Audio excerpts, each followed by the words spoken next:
কবর খুব একাকিত্বের জীবন। আসলে মৌতের যে যন্ত্রণার কথা আমরা বলি না, এটা সবচেয়ে বড় বিষয়টা কি জানেন? এর শারীরিক কষ্ট তো আছেই, এই যে দুনিয়ার সবার থেকে বিচ্ছেদ, এটাই হচ্ছে যন্ত্রণা।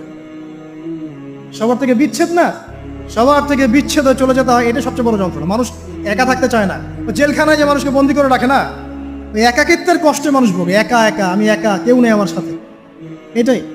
এর উপর যদি আবার টর্চার করা হয়, রিমান্ড দেওয়া হয়, তাহলে কি অবস্থাটা হবে বোঝেন।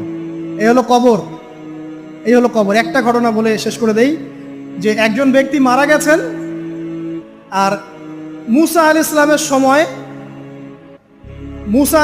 সময় মানে বানু ইসরাইলের কোনো এক নবী, আমি ঠিক নাম বলতে পারবো না যে কোন নবী, কারণ নামটা হাদিসে আসে নাই, কোনো একজন নবী আল্লাহর কাছে দোয়া করছেন, আল্লাহ মৃত মানুষের সাথে আমার একটু কথোপকথন করায় দাও। আমি জাস্ট একটু কথাবার্তা বলতে চাই যে মৃত মানুষটা কেমন আছে।